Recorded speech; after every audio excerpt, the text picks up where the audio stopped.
Hello दोस्तों, स्वागत है आपका अपने YouTube channel the learning circle में। दोस्तों मैं हूं लक्ष्मी नारायण यादव। दोस्तों 10th स्टैंडर्ड का जो प्रमेय 6.2 है, यह बहुत ही इम्पॉर्टेंट थ्योरम है और इसको आपको आज मैं करके दिखाता हूं।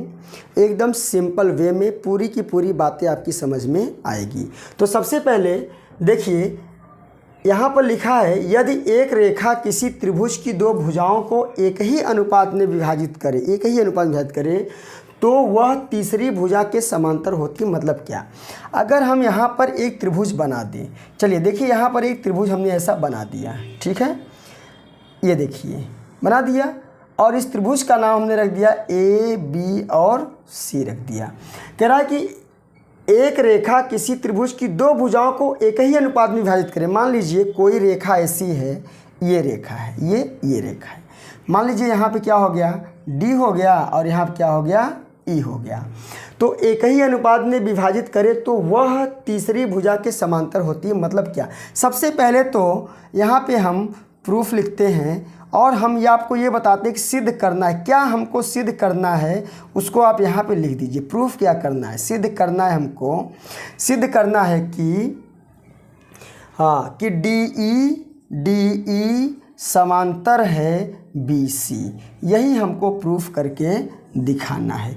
जो ये तीसरी भुजा है, मतलब इसमें जो ये भुजा है, इस भुजा के क्या होती है, समांतर होती है।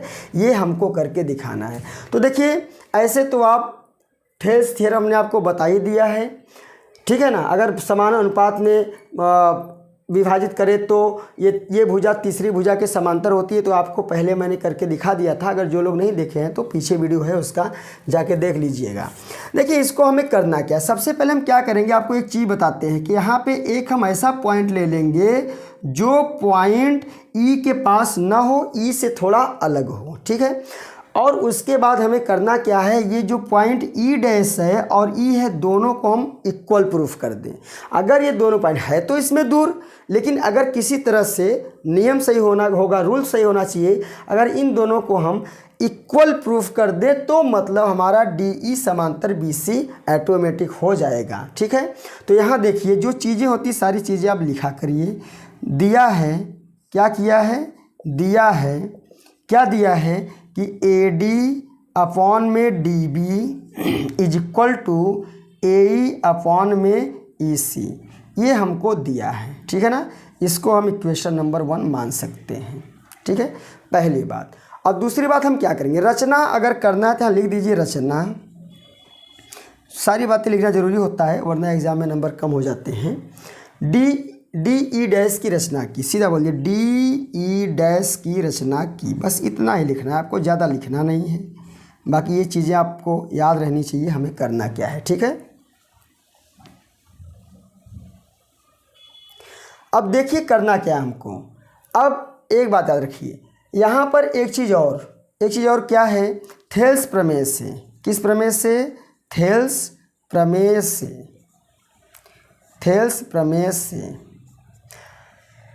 क्या है? थेल्स प्रमेय से अगर इस लाइन को हम वो भुजा मानते हैं जो डी है, तो हम लिख सकते हैं कि ए डी अपॉन में D B is equal to A E dash upon में ई डैश सी।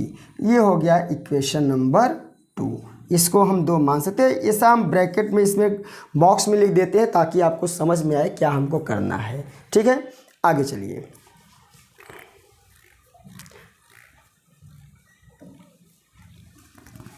समीकरण अगर हम 1 और 2 की तुलना कर दें, समीकरण 1 व समीकरण 2 की तुलना करने पर, देखो भाई मैंने क्या बोला पहले आपको कि सारी बातें लिखना ज़रूरी होती है।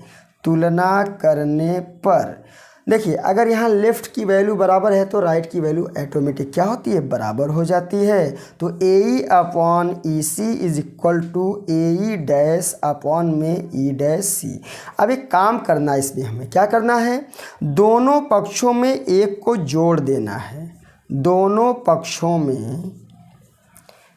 पक्षों में एक जोड़ने पर, क्या जोड़ने पर, एक जोड़ने पर इधर भी हम एक जोड़ देते हैं, देखो AE अपॉन में EC plus 1 is equal to AE dash upon में E डैश C प्लस 1।